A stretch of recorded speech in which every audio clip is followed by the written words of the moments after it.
It's great to see so many people here who decided to come and support what we're trying to do. And we think this is a very important day, and we're going to have the inaugural launch of New Energy Movement. And it's very touching to see so much support.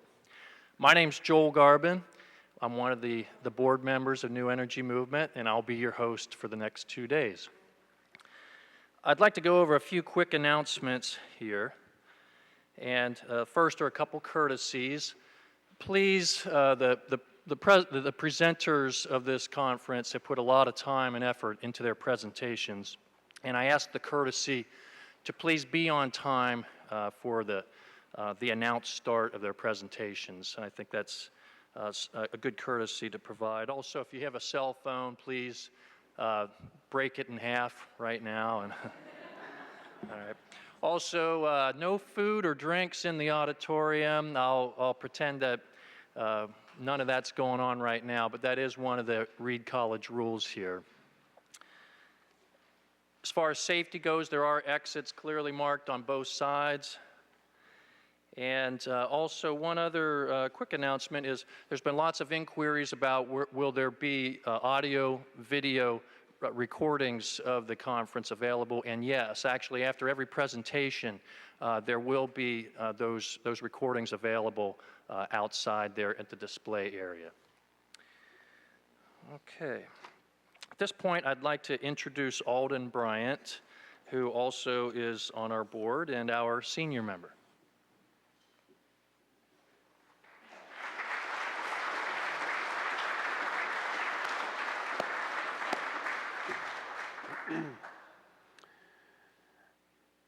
I've come to spend a few seconds with you at the opening of this program because I was once upon a time a student here at Reed College, 1940, 41, and 42.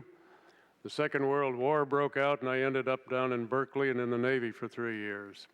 So here I am back on the campus, and I wish that our president of Reed was able to be here this morning, but I was in touch with him briefly. And I'm very concerned because I was able to help open the door to bring about this conference during regular school session. And then Joel Garbon and our other friends here have done a tremendous job in everything on this program, of course. And my only little comment is that here there are 3 of us over 80 that were the elders of this board of directors. Our other member, Howard Jetter, is over here in the corner, and Dr. Fred Bernard Wood could not be here today, but he was one of the early people in New Energy Movement. But his son, Fred Bernard Wood Jr., is also here today, and we send regards to everybody here. And so I leave in the sense that I'm with all of you as we look around and see our environmental and social conditions interacting in an extremely negative way and going downhill like never in our lives. But look who's here today, trying to build a future that's open for us, and we're going to really move on it, and I'm just here to learn. Nice to be here.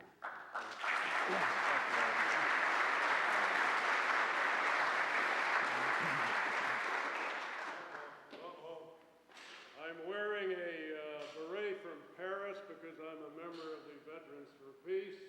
And my friends and the people in the governments in Paris do not kill anybody in Iraq. And this is very much a part of my life since the Second World War.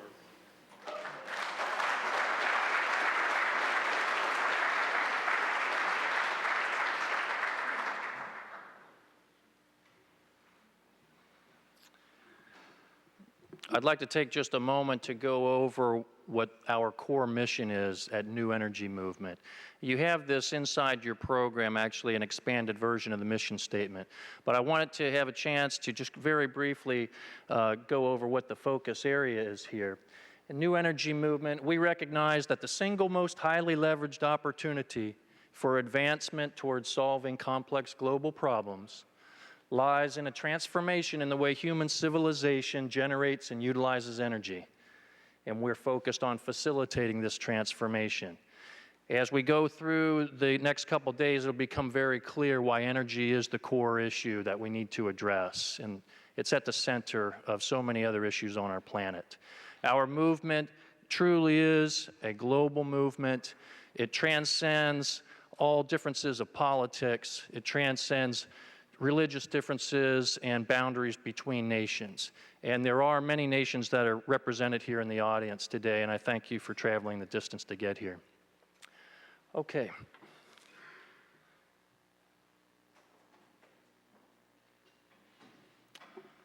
At this point, can we have the projector off, and we're going to introduce Brian O'Leary.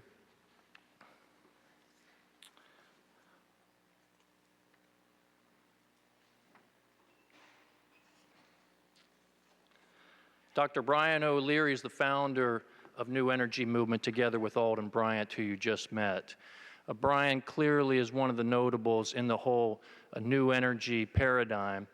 Brian is a scientist, astronaut, formerly in the Apollo program in the late 60s.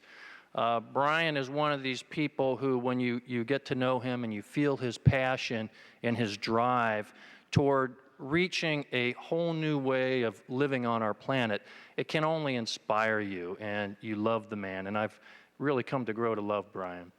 And so you can read a lot more about him, but at this point, I'd just like Brian to come on up on stage here and open up with his presentation. Brian O'Leary.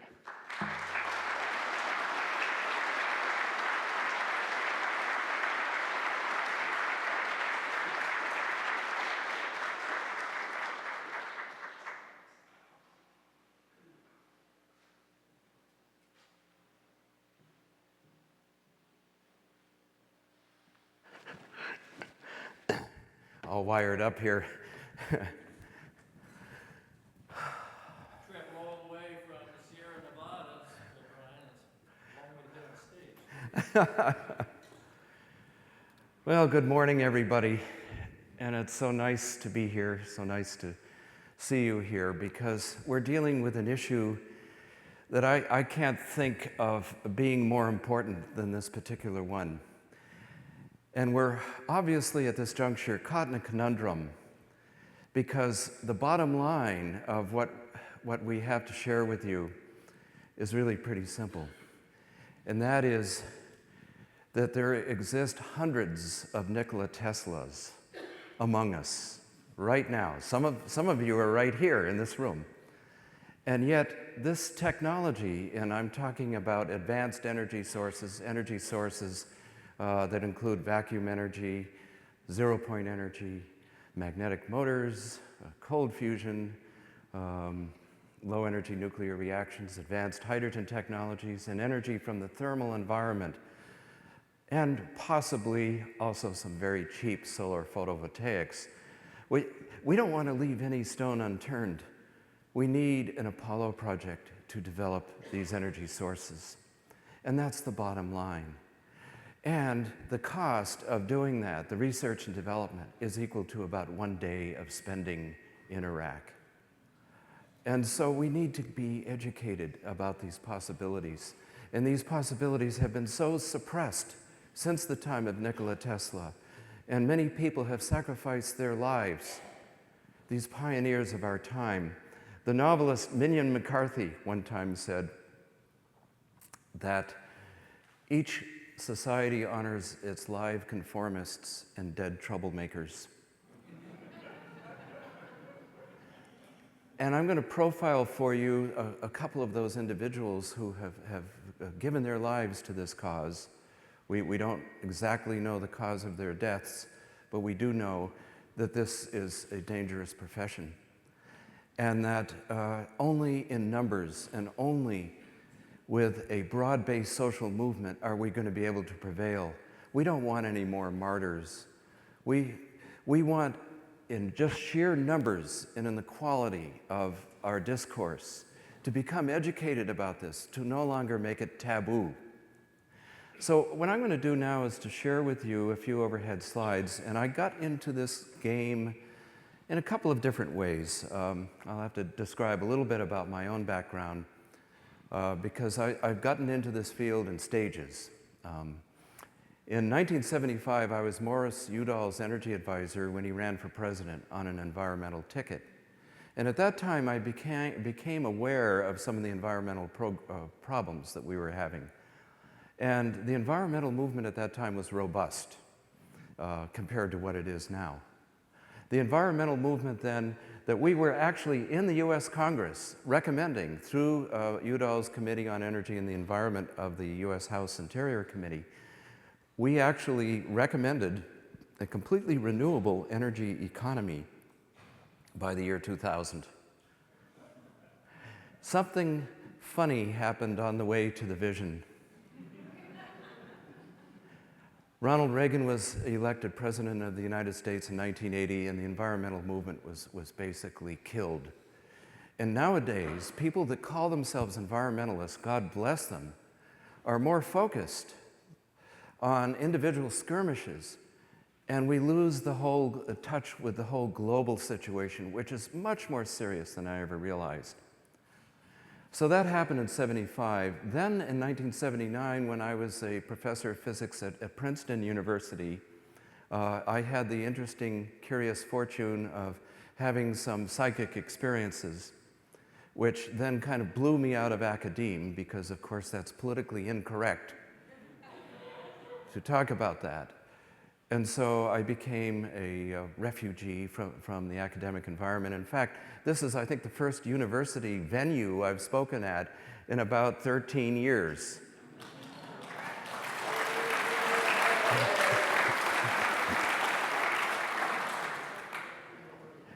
And then in the early 1990s, I returned to the energy question. I had taught the stuff at Hampshire College, at the School of Law at University of California at Berkeley, various courses in technology assessment, which, by the way, the US Congress had an Office of Technology Assessment where people could make intelligent discourse and discussions about which technology should we choose to happen later. And in fact, as we all know, research and development forms the thin edge of a wedge of what's going to happen in future decades or centuries. And so with that experience, I began to realize that the energy conundrum that we're dealing with is only going to get worse before it gets better. And so in the 1990s, I started to look into this thing called new energy. And I was blown away, like so many of us are, when I started visiting the inventors, going to laboratories, and seeing dozens of, quote, proofs of concept. But to expect these inventors, isolated as they are, to be able to do the necessary research and development, to be able to develop things to the point that you could actually have a commercial device, would be like asking the Wright Brothers to deliver a Boeing. I mean, let's face it, there's a big conundrum here, and there's a big gap between research and development. So we're going to get into that theme a little bit later, but suffice it to say is that there are many myths about so-called new energy. New energy is at the research stage of research and development. Any one concept of which could possibly save the planet from almost certain demise. So I would think that given that there's a good chance this could be developed, equivalent to one day of fighting in Iraq, that just maybe the public can come together and support the research and development that's so badly needed. And so this kind of winding, twisting road of my education produced this book, Re-inheriting the Earth, Awakening to Sustainable Solutions and Global Truths. I'm going to go to the other side of this so I can get to my slides here. See, one of my most recent things was to learn yoga. And you know, we're talking about the environmental movement in the 1970s was robust. And we had some really great environmentalists in those days. And I'm inviting environmentalists, whatever you want to call yourselves, to be just as bold as these people were in the 1970s. The late David Brower, founder of Friends of the Earth, said, "We are no longer inheriting the earth from our parents, we are stealing it from our children." It amazes me that there is little or no acknowledgement of some of these basic statements. Norman Cousins, the late editor of Saturday Review magazine, said, "We are committing treason, our current generation is committing treason against future generations by destroying our global environment." These quotes come from about 30 years ago, which was a generation ago. And we're committing treason this generation outrageously more than you could ever imagine. Even Al Gore, good old Al Gore, wrote a very important book in 1992 called Earth in the Balance. He said, "We must make the rescue of the environment the central organizing principle for civilization." But something happened on the way to his vision. He became vice president, and somehow there is some force on this planet that is so negative, and it's seated right in the powers of government in the United States. So we must awaken before it's too late, the coming election notwithstanding.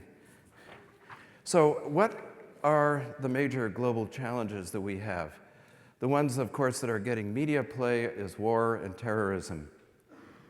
And may we somehow get to the root causes of this and to reflect on what we as a nation have done to support this horrible scenario that's unfolding before us, where so many of us seem gripped in fear.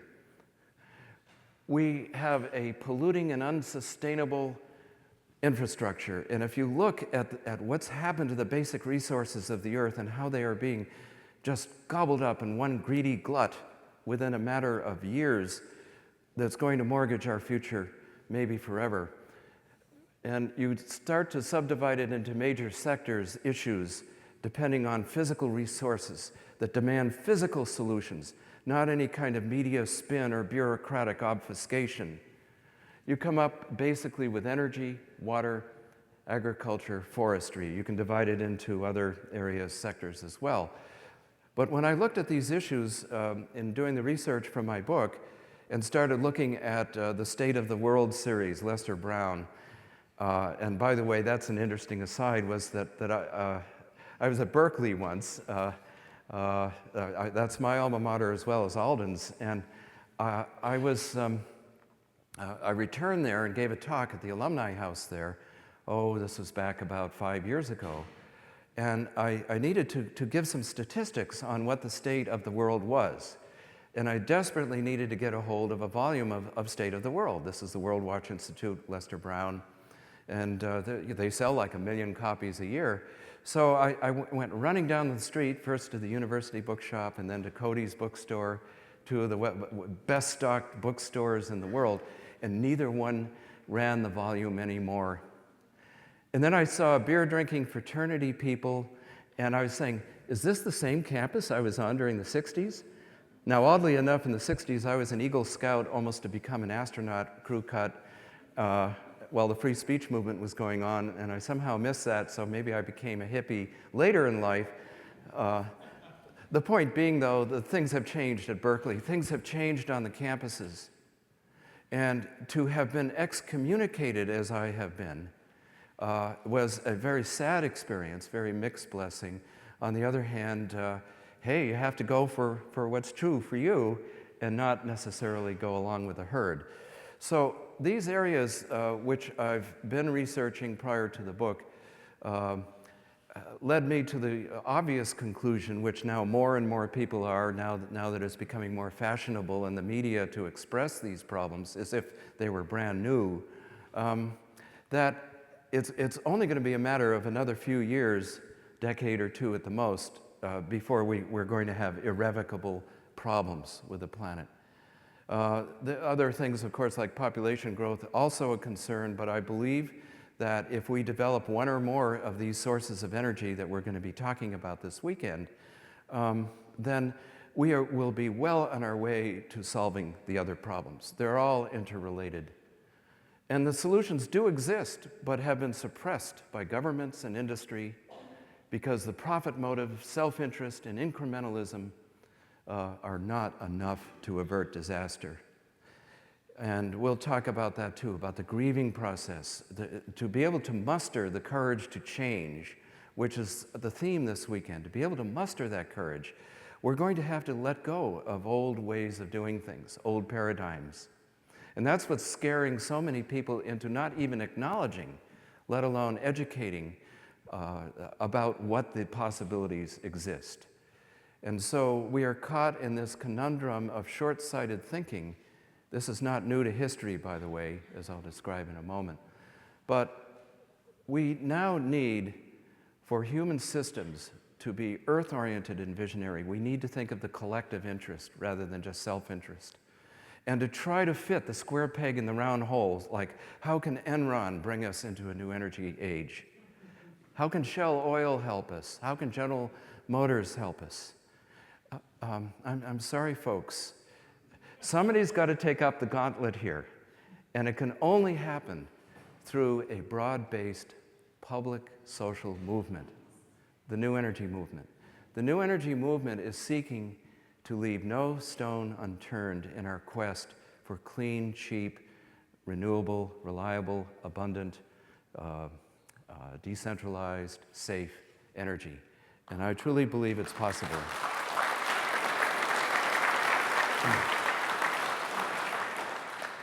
So let us take a look at how bad things really were. And this was around the year 2000. I was kind of taking a little census of what was happening on the planet in the most general way. The population of the Earth has doubled. Actually, it's now gone up about 2.5 to 3 times since it was in the year 1950. Now, some of you out there were around in the year 1950 and might remember what it was like. I was 10 years old. I remember the pristineness of the environment, and something happened. All of a sudden, it's like waking up into a nightmare of traffic and congestion and pollution and climate change and so forth. Energy use has gone up 4 times between 1950 and the year 2000. Now it's quintupled since then. The US, with 4% of the world's population, consumes 1/4 of the energy's resources. Most all of it is oil. The US consumes as much energy as the entire world did in 1950. The number of automobiles has now gone up 12 times since 1950. Paper use goes up 7 times. And it's interesting because Joel, who is, by the way, without Joel, this conference could not have happened. And Joel worked for Hercules Paper Company.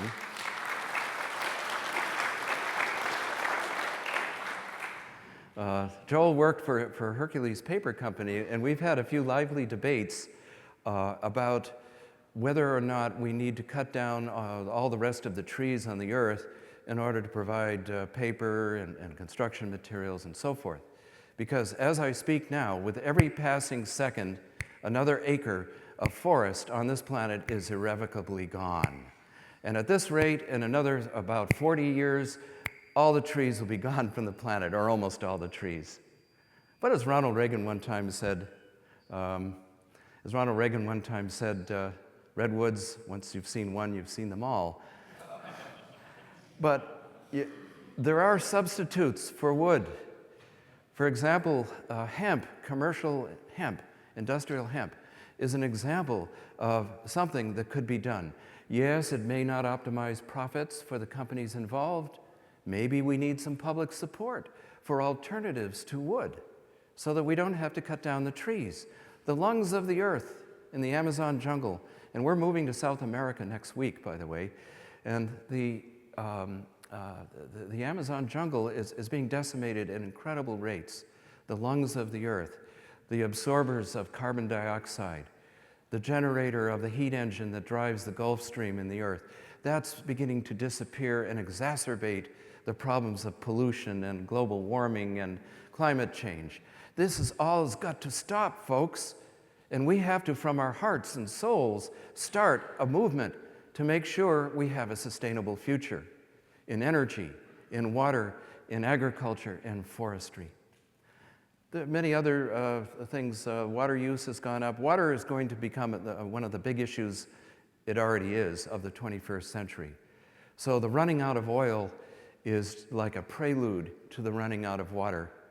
And according to even the World Bank, 2/3 of the world will not have safe drinking water by the year 2020 at the rate we're going. And yet there are solutions. Some of them are pretty basic, such as preserving the quality of water and spinning the water and doing things according to the ideas of Victor Schauberger and others that have developed since then that can provide a solution to the quality and quantity of water that's available to us. But it's going to require a whole new way of thinking. And the only way that's going to happen is for those of us in this room and people just in general all over the world demanding that this happen. So we're talking about a public global movement, just like the women's movement, the civil rights movement, the environmental movement. We need a new energy movement.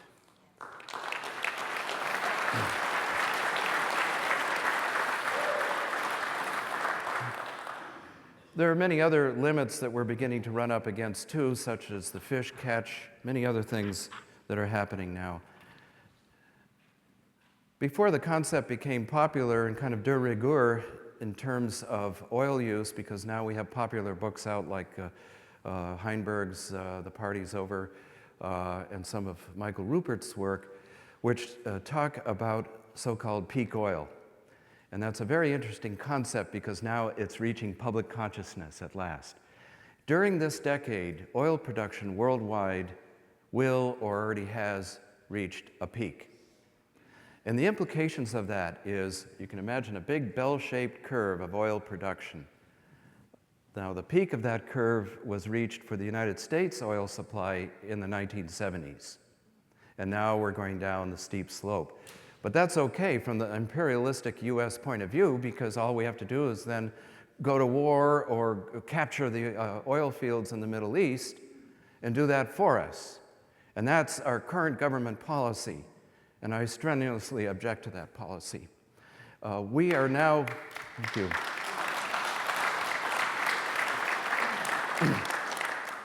We are now at peak oil globally, plus or minus a few years. And the implications of that is that demand outstrips the capacity to produce the oil. It becomes a seller's market and the prices skyrocket. The oil companies make out just fine. I just read one statistic that was really alarming. There's a man called John Perkins who's coming out next month with a book called Confessions of an Economic Hitman. He worked for the World Bank in Ecuador, of all places. That's where we're headed. And Ecuador is now number 2 oil producing country behind Venezuela in Latin America. And the World Bank knew this and were trying to manipulate things to happen so they would dangle money to the local government and local people in the form of a loan, never a gift. And that loan would carry such high interest, there would be no way they could ever pay the loan back. And so this inevitably leads to default. In this case, it led to the assassination, probable assassination, of the president of Ecuador in the early 1980s.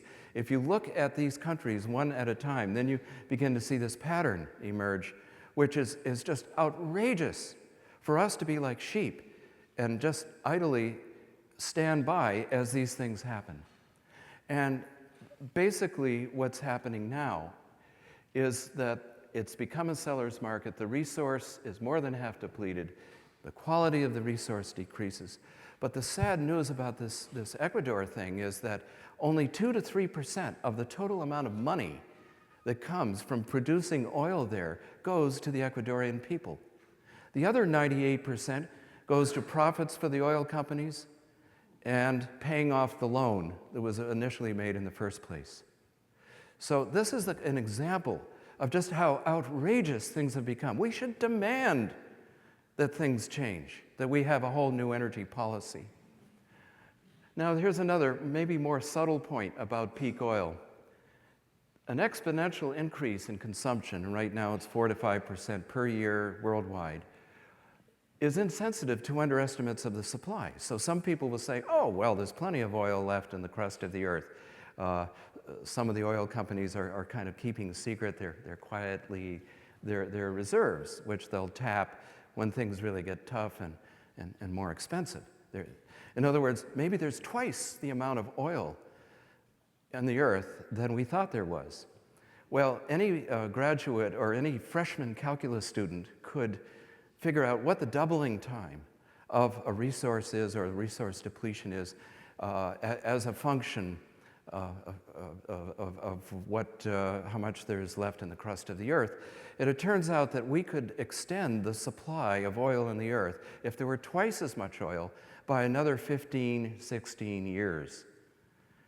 You know, give me a break. Here we are in one greedy glut, wringing this lifeblood out of the crust of the Earth within a matter of a century, between the years 2050 and 2150. We can't keep going on this way. I can't believe what's actually unfolded on this planet versus the idealism that I brought to it during the 1970s, when I thought the environmental movement would take over enough, at least, to educate government officials and places like the Department of Energy to do the necessary research and development to lead to a clean and sustainable energy economy. And just the opposite happened. SUVs, an administration made of oil people, and this incredible imperialism that's unfolding that's just blowing my mind. We are hitting the wall in the supply of oil. At current rates of consumption, most of the oil will be gone by 2050.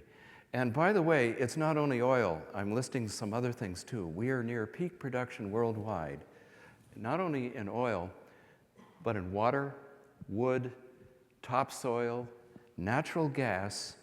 The fisheries, we're already on the downhill slope of that one.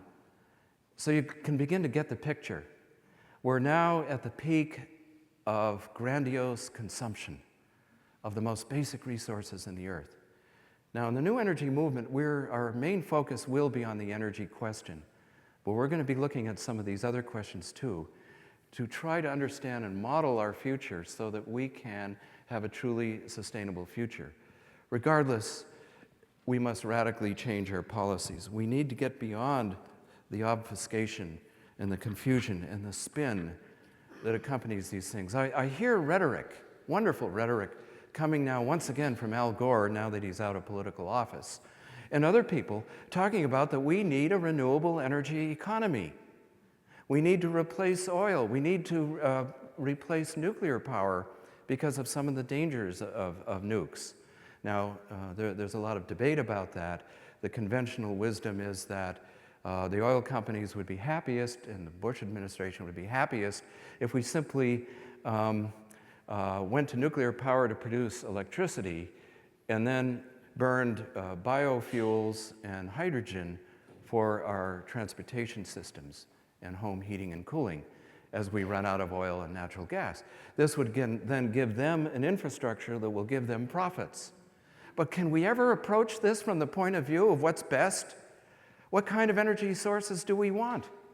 That's the question we need to be asking, not what is Shell Oil Company going to do for us?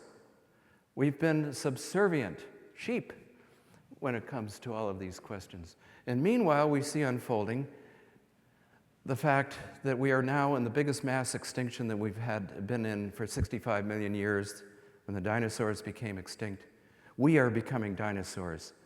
And in sucking up this organically decayed dinosaur material made literally of dinosaurs that have now become hydrocarbons in the crust of the earth, it is now time to awaken to a human management of this planet that makes sense. If we don't do that, then we're all cooked.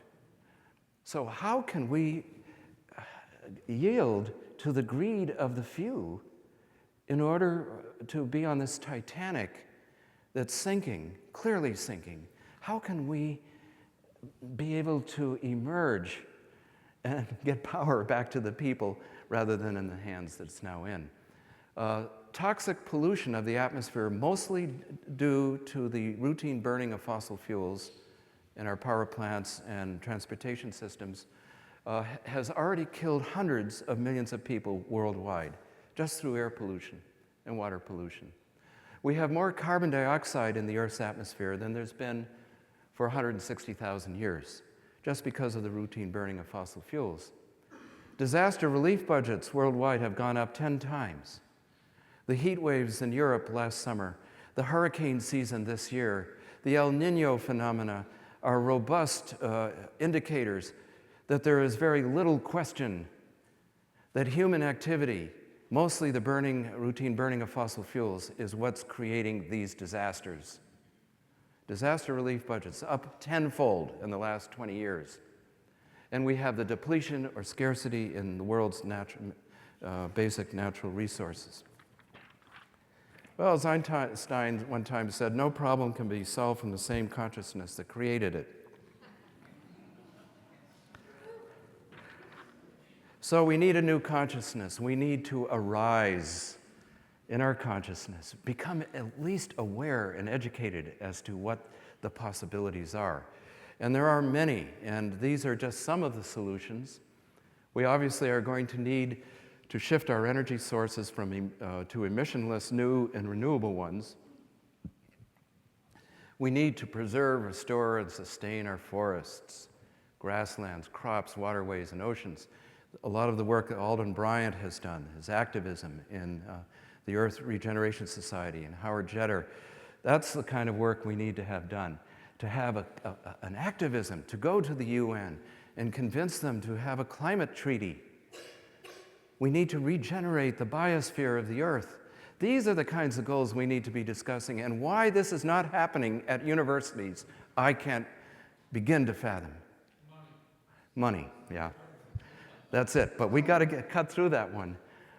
We need to develop new agricultural options such as hemp, straw, organic farming, permaculture as substitutes for chemicals and biotechnology. We need to look at the role of water for health and convert the materials economy to a 100% recycled one. In the US, we're 10% of the way there. We got to go the other 90%. We're going to focus on the rest of this talk this morning.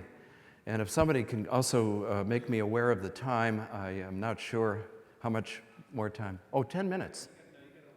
Got a while. Okay, great. So the energy solutions. What are the energy solutions? And that's what we're going to focus on in my talk this morning. We certainly can improve the efficiency of our energy systems.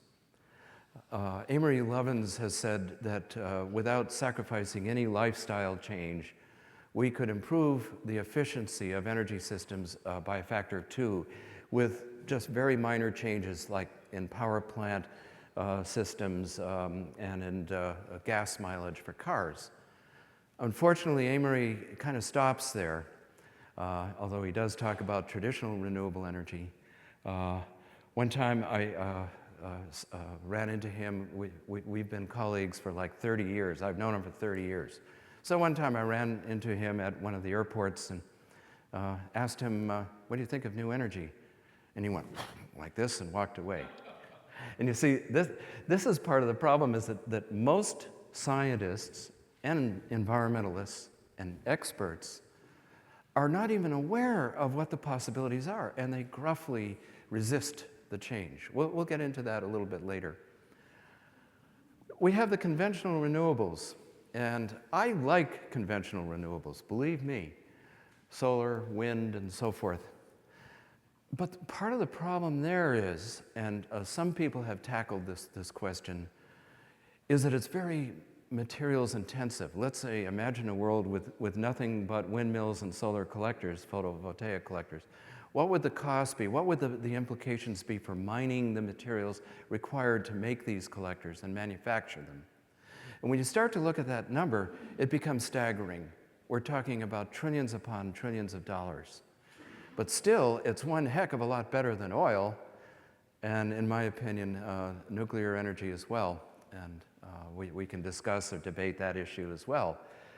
But the conventional renewables, as much as I have really wanted them to work through the years, it just doesn't quite add up in meeting current energy demand worldwide. Now, that doesn't mean to say we can't cut back, that we can't be more efficient, that we couldn't nevertheless work with that and adjust to it. I think we could. So I'm not necessarily a 100% advocate of new energy. What I am is somebody that wants to open up discussion and debate about these issues and to become educated as to what these issues are, because they're so important. Now we have the hydrogen economy. That's another interesting thing. Some of you probably know that in California we have a new governor, Governor Arnold. And Arnold says, we will have gas stations in California every 20 miles. We will have hydrogen in economy for my Humvees.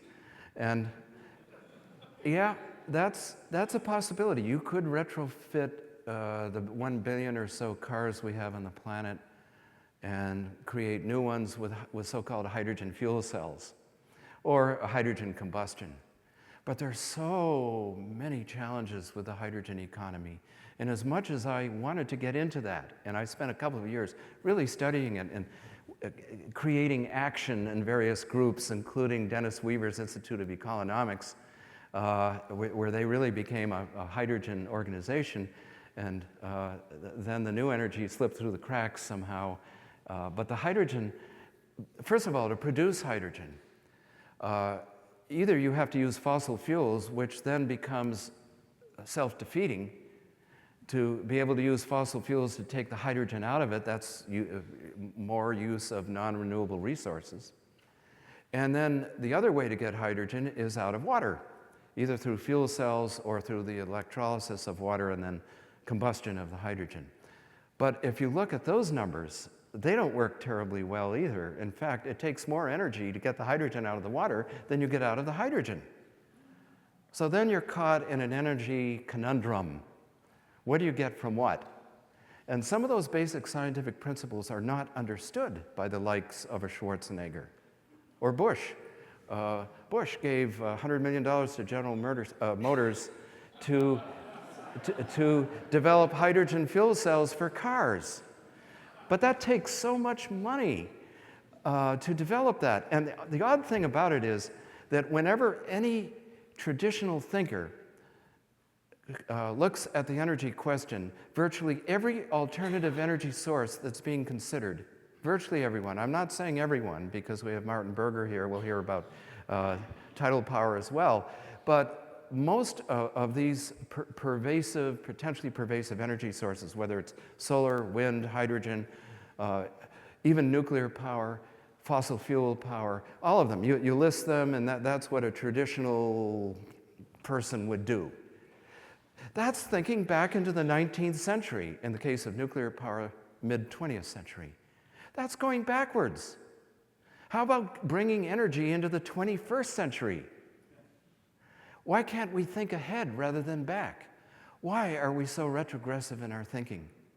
And of course, the answer is that we are culturally conditioned. It's a sociological phenomenon, one that's been studied for a long time on how history keeps repeating itself. Not only do we go to war for our resources, not only are we polluting the atmosphere, but we're not looking ahead for our solutions. We're not being visionary enough.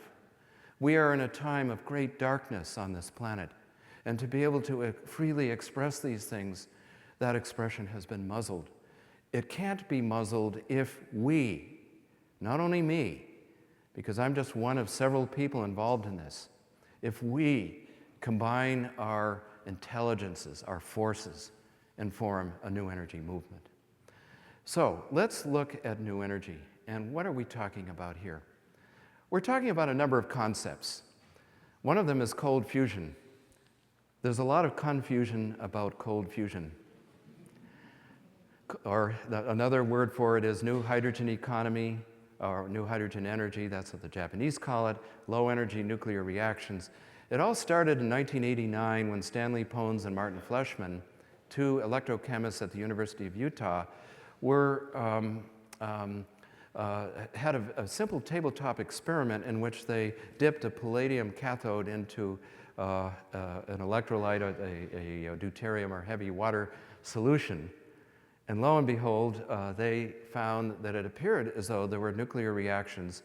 The hydrogen in the water, the heavy hydrogen, combined with itself to form helium, and the release of thermal energy, and no radioactivity. Now, the cold fusion saga it's been a long one. And it's been going on now for 15 years. It's probably the scientifically most credible of all of the concepts that we're going to be exploring in this conference, in the sense that many academic scientists have published papers reporting their experimental breakthroughs in the peer-reviewed scientific literature. We're going to hear from John Dash, who is locally here at Portland State University and who has done some excellent experiments in cold fusion. He'll even have a demonstration of it. But basically, the concept is that you can get energy out of water or heavy water through this very interesting, previously unknown catalytic process. But what happened was that mainstream nuclear physicists who knew nothing about the electrochemistry arrogantly denied and committed fraud to not replicate the Pons-Fleischmann experiments. They were discredited. Basically, they're out of the country now. Many of us are leaving the country because of all of this suppression. And it's what led the brilliant late Eugene Malov, and I reach a point of sadness whenever I think of Jeane, to courageously, as the chief science writer at MIT, reveal the fraud committed by the nuclear physicists who could not, or claimed not to have been able to replicate the Pons-Fleischmann experiments. The US Department of Energy appointed a kangaroo court of mainstream nuclear physicists who spend tens of billions of dollars on a non-feasible tokamak hot fusion reactor to be able to produce central station electricity. They haven't even reached break-even yet. But meanwhile, these people's careers, such as the president of MIT, Charles Vest, talk about a vested interest, or the, the provost at Caltech. It's interesting, I was on the faculty at Caltech, yet Caltech still denies it. That's interesting too. It's true. Lee Kunin, who is now the provost at Caltech, says that the likelihood of cold fusion being real is more remote than the likelihood of pigs flying. But pigs don't have wings and pigs don't fly. That's Lee Kunin's conclusion. These knee-jerk reactions by people outside the field pretending to know something they don't know just because they're glorified specialists within a given area in their own boxes. This is the scandal of science. It led Arthur C. Clarke to say that the suppression of cold fusion is one of the greatest scientific scandals of all time. And so we are in the midst of scandal, while cold fusion researchers that are at such prestigious institutions as Portland State University, or Hokkaido University in Japan, or the French Atomic Energy Agency, or the Los Alamos Laboratories, or the Oak Ridge Laboratories, or the University of Illinois. These are all people that are simultaneously developing basic research in the cold fusion technologies, which promise more energy density by about a factor of 100,000 over the ordinary combustion of hydrogen. So think about this. Think about the use of hydrogen. Think about the fact that most mainstream people are promoting fuel cells that were hydrogen fuel cells that were actually invented in the 1830s. And now we're going back to that. We're turning the clock back. There's something wrong with this picture.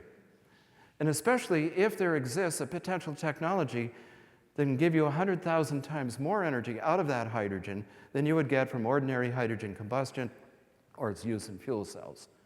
Which, by the way, if we all were running fuel cell vehicles and had fuel cells running our homes, we'd all be bankrupt. It's just that expensive. It might be good for the elite, but we're talking about global implementation.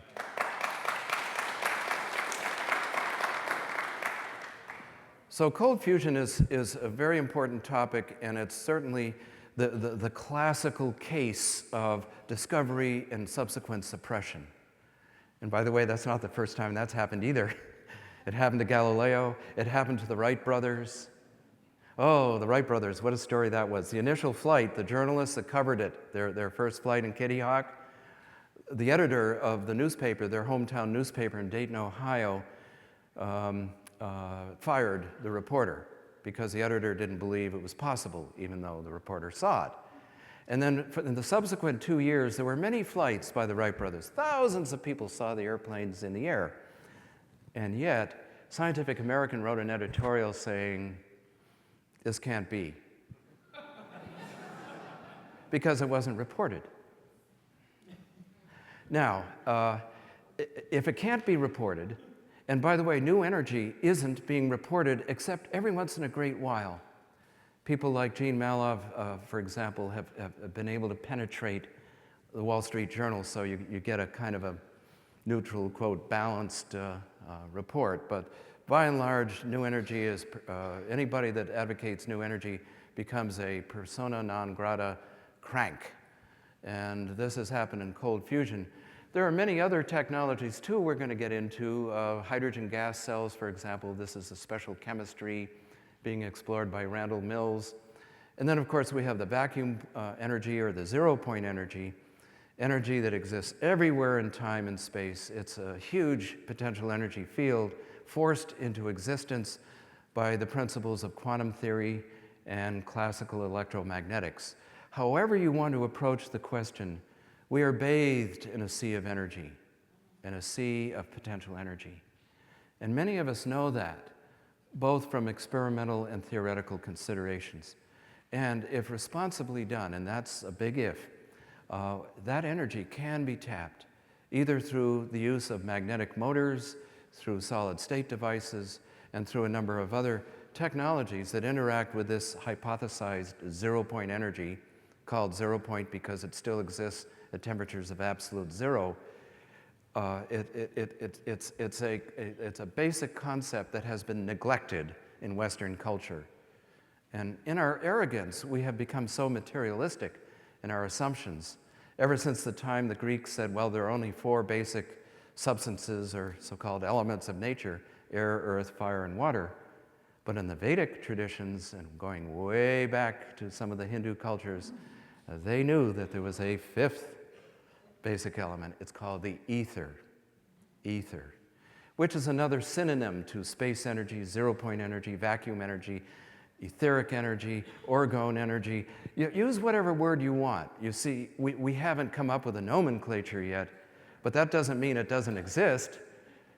And the ether, the existence of the ether can be proven time and time and time again through the experiments, not only in new energy and developing a gizmo that would have magnets or whatever, but also through our consciousness, through our interaction with the material world. We can show to ourselves and demonstrate to ourselves the great power of the ether, of this unseen medium that precedes the formation of energy or matter. And I learned that on a trip to India once. I visited Sai Baba, and I saw him create matter out of, quote, nothing. And then I went and saw Paramahamsa Tiwari produce energy out of, quote, nothing. And that led me to the conclusion, maybe matter doesn't matter so much. And maybe nothing is something. And the somethingness that nothingness is the ether. And when that secret becomes unlocked, we can either blow ourselves up or create an abundant future. The choice is ours. That's what makes these issues so important. And to have these issues suppressed from public discussion is tantamount to just giving in to the secrecy apparatus and the huge military-industrial might that is now very firmly in charge.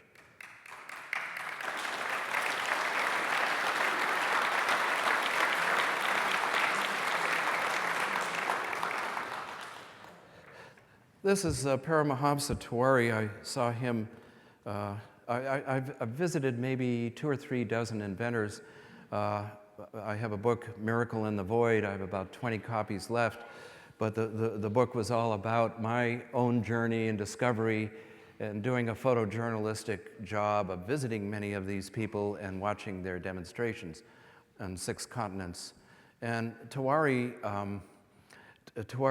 is a remarkable man. He's chief project engineer of the largest nuclear power plant in India, and yet the Indian government gives him time and money to do experiments with his magnetic motor based on the technologies of Bruce de Palma and originally by Michael Faraday in England in the 1830s. Tewari has made some very dramatic demonstrations of a proof of concept which helped inspire me to understand that yes, we do have something going on here, and yes, we need to do the necessary research and development to develop the technology. And this is another conundrum, by the way. I have to point out many conundrums because a lot of people ask, well, if it were real, we'd have it by now. But again, that's like asking the Wright brothers to deliver a Boeing, and the inventors are so isolated and underfunded and tend to over-promote the commercial application of their particular device in the quest to become the Bill Gates of new energy. And then an investor will get interested, fund the inventor for a while, and then when the commercial model is not available for buying at Kmart, then the inventor becomes persona non gratis, the funding is pulled. This is what happened to Nikola Tesla with J.P. Morgan, and it's been happening ever since. Now, this is Randall Mills, who has discovered a unique chemistry of hydrogen where bringing hydrogen gas in a plasma tube in contact with certain catalysts, he's getting energy efficiencies of hundreds to thousands, greater energy density than the ordinary combustion of hydrogen, which means that if you use this technology, you could drive across the country on a liter of water. This is the kind of breakthrough solution that needs our support. And for a while there, I guess the local utility here actually funded some of his work. Pacific Power, right. Yeah, they funded some of his work, and I guess they pulled out when the pressure got too great to participate in such outlandish ideas.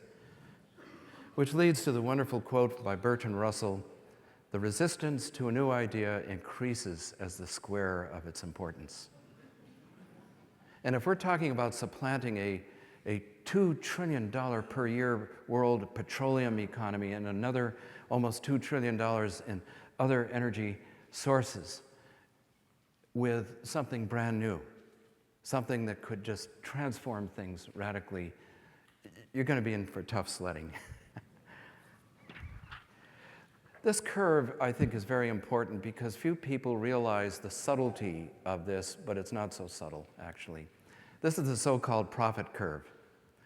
And so if you plot time and money, any venture capitalist worth his greed is going to want to, and I'm sorry if there's any venture capitalists out there, please fund us. Is anybody here from the CIA? Anyway, there's a difference. The entry point for any venture capitalist worth his salt, that's a better word, that's less pejorative, will want to enter at this point. And in fact, we had a conference, but what's happening is that new energy technologies are down here in the research curve, so you're actually throwing good money after bad. You're going to have a lot of dead ends. It took Edison thousands, tens of thousands of trials before he got that electric light bulb to work. Well, again, we can't have these things on the shelves of Kmart until we get to this point. And nobody wants to fund this area. So if somebody wants to really make a big difference, and somebody has $10 million, $100 million, they could get us to this point, and that's what we need more than everything. And I'll give you an example of this. Some people in this room were here for this meeting. A software billionaire convened 2 meetings, 1993, 94. These were think tank retreats at Estes Park, Colorado. And so this picture was the 94 picture, this one's the 93 picture, group picture. And there are many people some of you might recognize in this picture. On the left side, you can see Andrew Microwski, Tom Bearden, going over to Toby Groats, and then Jeane Manning was there, Hal Fox, John Hutchison, so forth and so on. It was sort of like a gathering of some of the best and brightest new energy researchers. Shuji Inamata from Japan, Hal Puthoff. Here's a sad story. Stefan Marinov, next to the right front row, who fell off the 10th story of his library building to his death.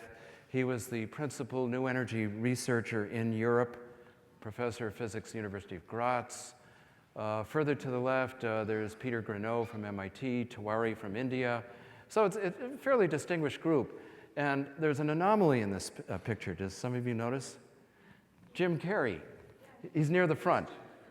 And you wonder, what is Jim Carrey doing with a bunch of egghead researchers? Well, he was filming Dumb and Dumber while we were trying to get smart and smarter. But this was 10 years ago, and we have become so dumbed down that we haven't gotten anywhere, because what happened was that the software billionaire who generously funded these meetings, but his purpose was to see if he could maybe pick the 5 horses that were leading the pack into a Bill Gates scenario for new energy. His marketing people said, nope, you're too far in the toe of the curve. You must enter to dip into the river of optimized profits. That's one of the reasons why I created this alter ego called the Lapis Pig, who I didn't bring, but he represents the vested interests. And so the software billionaire bailed out, and here we are 10 years later, having made some progress, but not very much. Now we come to a very sad moment. Some of you are probably aware of this man. He has been a tireless pioneer in this field. Jeane was tragically, brutally murdered 3 months ago. And as I understand at this conference, we're going to have later a moment of silence. This conference is dedicated to his memory. He was a just true hero. We don't know the circumstances of his murder, but we can suspect that life expectancies go down for people that are pioneers in this field. And he has tirelessly been advancing the causes of new energy in a spirit now and in practical practice. Infinite Energy magazine and his writings will go into history to make him one of those true, shall we say, dead troublemakers who is going to be remembered as one of the great pioneers of all of history. That's what's happening.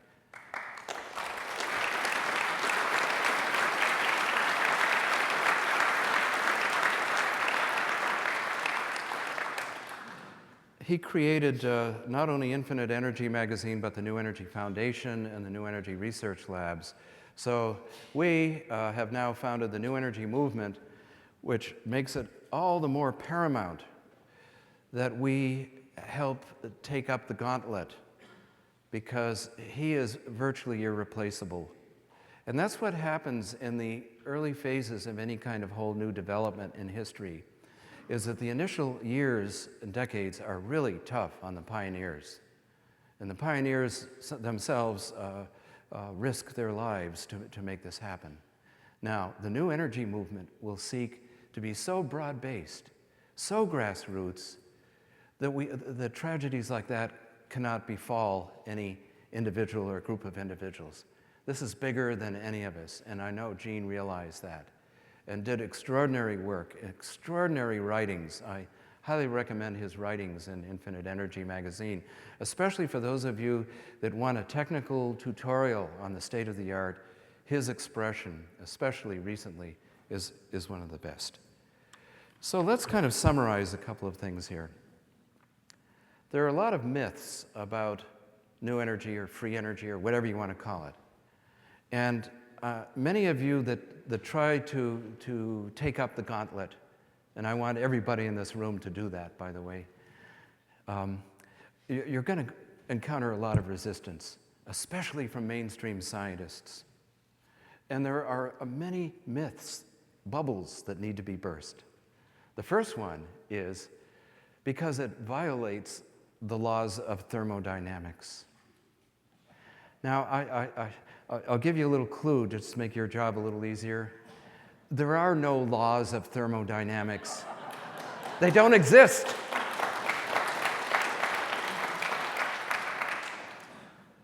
It took me maybe 30 years as a physics professor to realize that. These are theories that apply to a range of phenomena, only to a range of phenomena. It was really interesting. About a year ago, I testified before the California Energy Commission, and the chairman of the commission is Professor Al Rosenthal, professor of physics. He's well into his 90s now. God bless him. And I gave a testimony about new energy, which obviously was ignored. And then he came up to me afterwards and he says, well, I think that maybe we can improve 1% a year if we can improve the efficiency of the systems. You're right there. And what I'm talking about is orders of magnitudes. I'm talking about blatant violations of the laws of thermodynamics, non-equilibrium conditions, conditions that don't apply. And any scientist worth his salt, physicist, that chooses to look at it, and most don't, will see that chaos theory, the Jeane, Ilya Jeane in 1977, got a Nobel Prize for his, quote, disproof of thermodynamics. Thermodynamics is a limited reality. And this has happened also throughout the history of science. It's like Galileo's colleagues refusing to look through his telescope, or the French Academy of Sciences in the 18th century saying that meteorites don't exist because rocks can't fall out of the sky, or the scientific American editorial about the Wright Brothers, and on, continental drift being laughed off the stage. Any new scientific idea is in for tough sledding, and this is a biggie, because you have people like Richard Heinberg and Michael Rupert who correctly state that we are in a serious peak oil crisis, and the end of oil is inevitable. Yes, of course it is. But then they go on spouting off this gospel, epistle of the laws of thermodynamics, denying the existence of any form of new energy. And that is just plain wrong.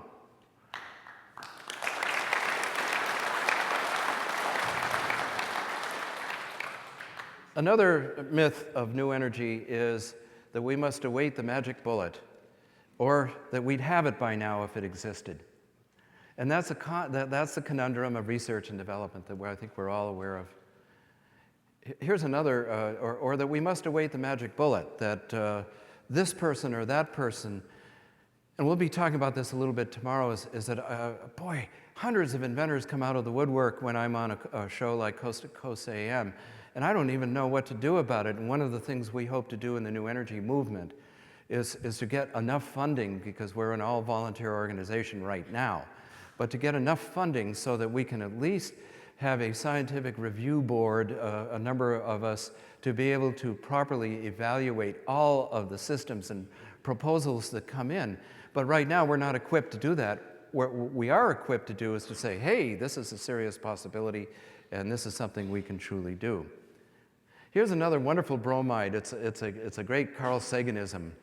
Extraordinary claims require extraordinary evidence. Well, there's a problem with this. For one thing, that's a scientific double standard. The ancient analog to that is Occam's razor.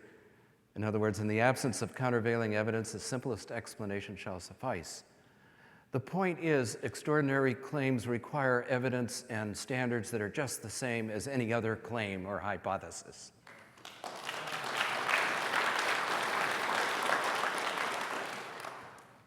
The other is that we can trust the free market system to introduce it in a timely way. Surely Shell Oil Company must be interested. And then finally, we can trust the US government to support the research and development. No way, Jose. Well, we're going to wrap this up pretty soon, and I'll be on again tomorrow to complete what's not here. But basically, and I'm going to show this again tomorrow and talk more, we can choose our own energy sources as a public. We want energy sources which are clean, cheap, decentralized, benign, and publicly accountable. We'll get back to that tomorrow. I love this quote.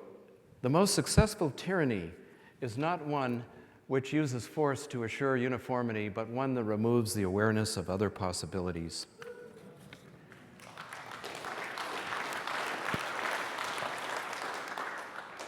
This is a painting called The Last Supper of Gaia. It was painted by Meredith Miller, my wife, and this accompanied my work on Miracle in the Void, talking about the grieving process that we must all go through in order to muster the courage to change.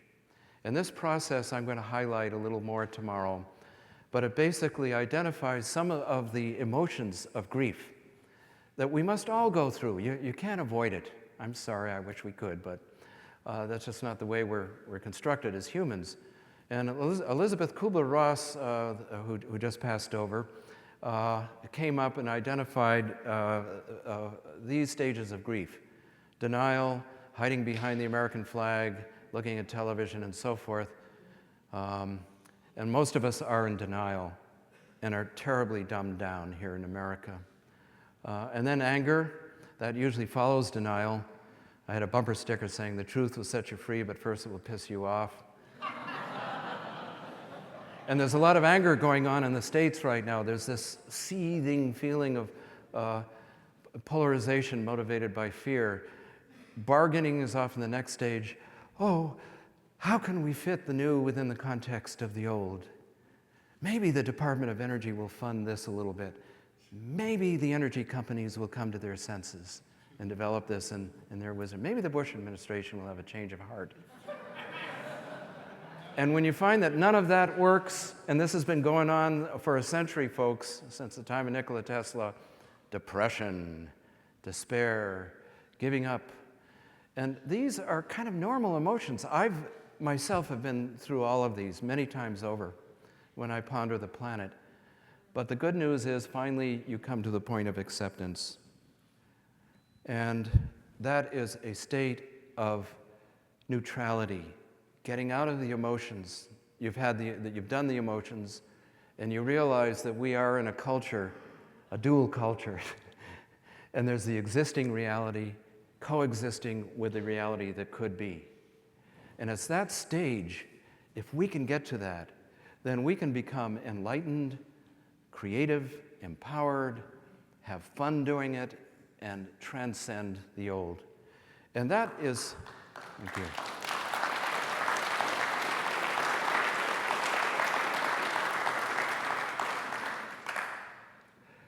Necessity is the mother of invention. Keep pondering that old bromide. What are our needs? Well, we're going to reiterate this tomorrow too. We need altruistic support to be able to bring the stages of invention through the research, through the development, through the production of prototypes to availability. In my opinion, there are no shortcuts. Some of you think you might have it, and I don't want to deny you that, and be able to get right to availability. That could be so. But let's not bet on that. That hasn't happened yet. Let's say, well, even if there's a slight chance this will work, isn't it worth checking out? And the answer is, of course. But we need education, we need public awareness of what's possible.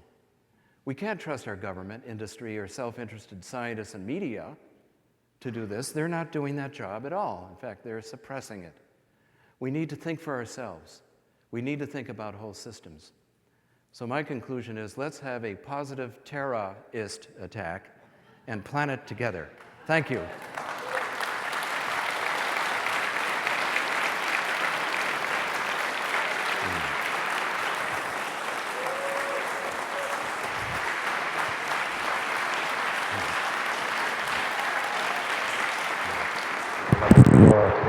Got a few questions, okay? Okay.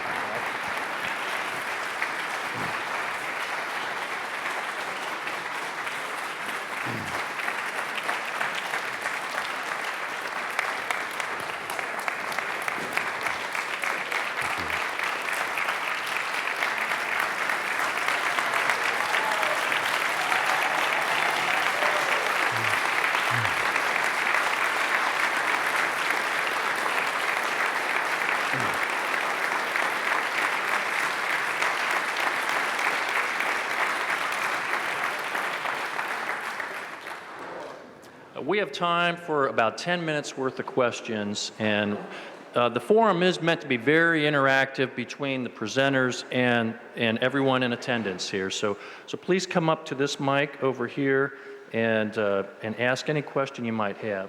First, I have a comment. Brian, I know you referred to your Apollo days and you were reminiscing about the crew cuts. Well, he no longer has the courage to do that, so I got one instead of that. We have to have a preservation of crew cuts. First question here, please. Brian or Larry, are you aware that Canada just sold its somewhat state-owned oil company, Petro-Canada, and they're going to invest all the money from it in renewable energy? And I think that would be the energy you're talking about would be a fine investment of that energy, and I'd be very happy to work with you to get to meet some of the Canadian representatives and get them interested in investing in this. And I think Canada has fewer barriers to that kind of investment than the U.S. does. Thank you, and that's well stated. And again, come join the team. We need all the help we can get to make the connections and networking possible. And again, when people talk about renewable energy, very often they exclude consideration of new energy. So that's another phase that requires people like you, anybody else, to take part and to make this a team effort to truly have the necessary breakthroughs. I must say, very inspired by your speech and give thanks. I would like to ask you what your experience has been as far as positive versus negative. There's a lot of things out there on the zero-point energy, scalar wave, and what have you, and there's a big fear element that seems to surround that as far as maybe the Russians having weapons or other people having scalar wave weapons. It's been my experience that these types of energies cannot be used negatively. What is your experience there, and what is your feeling about us forming a new energy movement and being totally devoid of the fear element, instead focusing more on the positive? My belief is the planet's in the best shape that it's ever been in. Even though we are decimating it, we are evolving into a consciousness where we understand more of the natural processes of what's going on. Just like you to comment on it. You raise a very important and difficult issue to look at in sound bites. But one of the areas in which has left me hesitant about promoting new energy is that the very possible negative use of it, because we are playing with fire. On the other hand, we've been playing with fire with nuclear energy, and we've now discovered that nuclear energy has drawbacks that are very serious, such as the safety, proliferation issues, and radioactive waste disposal. So to my way of thinking, I would tend to agree with you. That's why the new energy movement needs, as a public movement, needs a positive focus. But we also, one of the criteria, which I didn't have time to explore today, but will tomorrow, is this question of safety or benignness. We certainly don't want overuse, we don't want weapons use for this technology. And we need to insist on that. And that then gives us a special responsibility. And yes, I also agree that we're evolving in consciousness, albeit perhaps more slowly than I'd like to see it happen. So we have a few unprecedented challenges.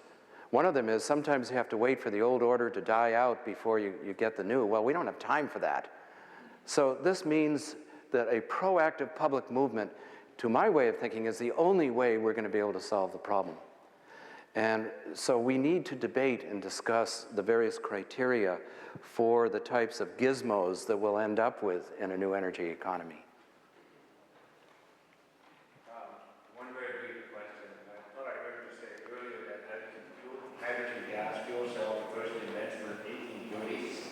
And I missed that, and I wanted to answer that. I wanted you to answer that, but I heard you correctly now. Second thing is, I'm looking at a group of people up in Seattle called Sustainable Valley, taking a community to try to teach them how to build new lifeboats of urban agriculture, different ways of living, different social systems supporting each other. And the realization that we're going is that there comes a point at which you cannot fight the system anymore, and then you simply have to leave it.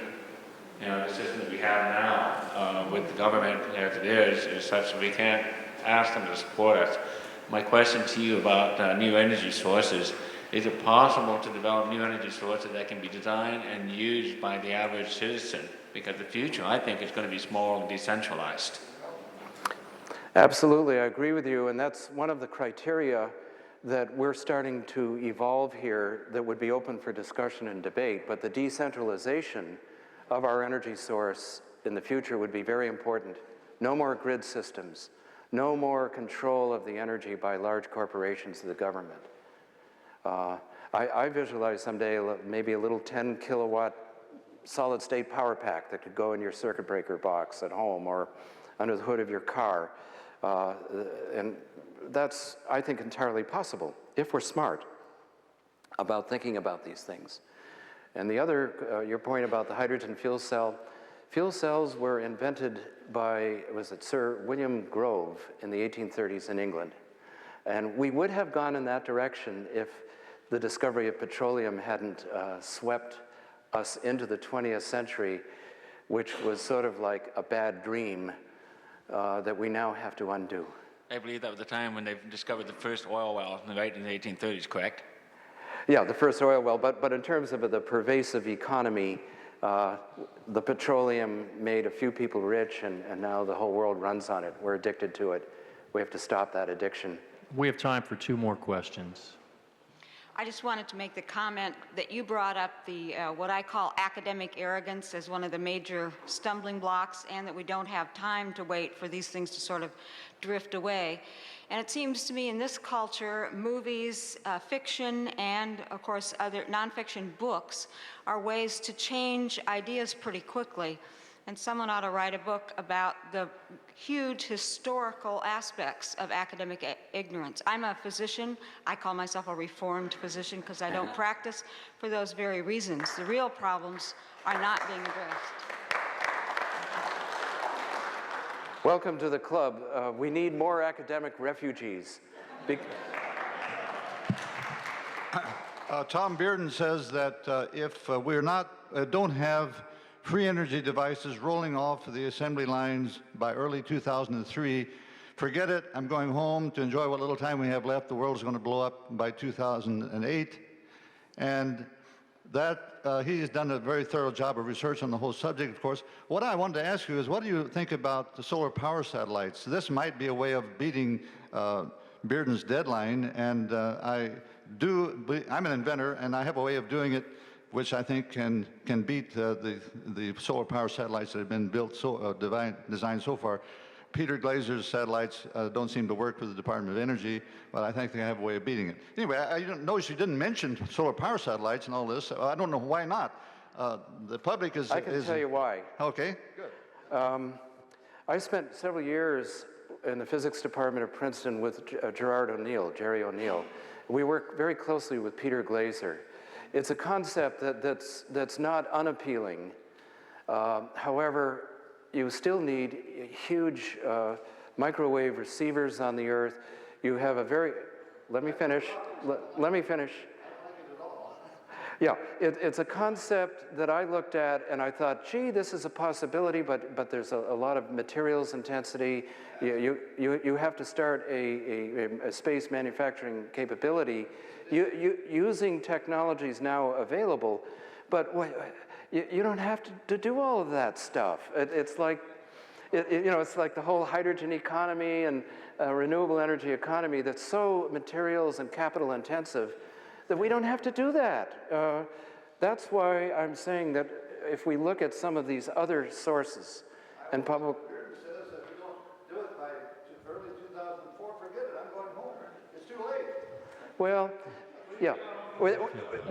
We have many different opinions by many different people on this. All I can say is, well, let's do what we can. Okay. Thank you, John. Thank you, John. Howard, very quickly, please. Yes, I would like to ask a question about what can we do about changing our educational institutions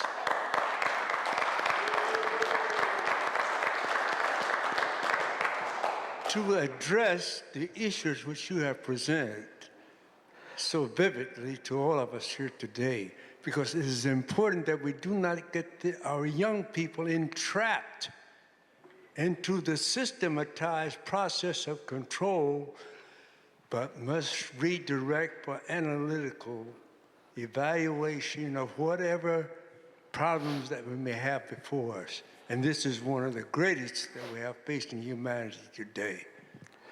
I totally agree. And I welcome, that's Howard Jetter, by the way, a board member, vice president of the New Energy Movement, who's a remarkable man with veterans benefits and so forth as a public advocate and very active in the NAACP. And I think you've hit the nub of the problem. Education first, because so few of us have the knowledge and understanding about the huge potential of these innovations. And so in order to get it into the educational systems and turn on younger people, we're working on that very actively. There's one gentleman, his name is Rick Koroskevsky. I don't know whether he made it here, Rick, but I guess not. Anyway, he'd have to fly from the East Coast. We're planning a huge rally on Earth Day 2006. We'll talk about that. We're going to get the young people stoked about this because obviously the young people must sense at some level that people in my generation have really failed them, that we really are stealing this planet from them in our greed and short-sightedness. And the only way we're going to be able to do it is to replicate ourselves many times over and educate and get into the school systems. And my best answer to your question, Howard, is send me in, Coach. Even though I'm leaving the country, that doesn't mean I'm going to wither away. It just means that different home base, but hey, I'd love to speak to high schools. I used to as an astronaut, as a former astronaut, as a space visionary. It was easy to get in. I was on all of the media, the Today Show, and so forth and so on. As soon as I got into this subject, I mean, this subject is really taboo. Ufology is even more popular.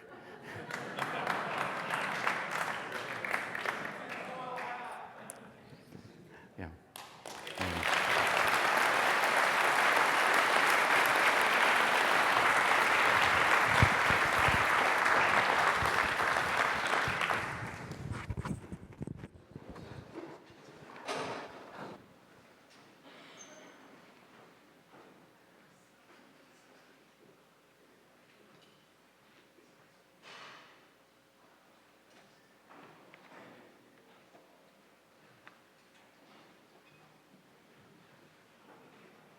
Well, to balance, I guess, the left side of the brain with the right side of the brain, we have some special musical guests here.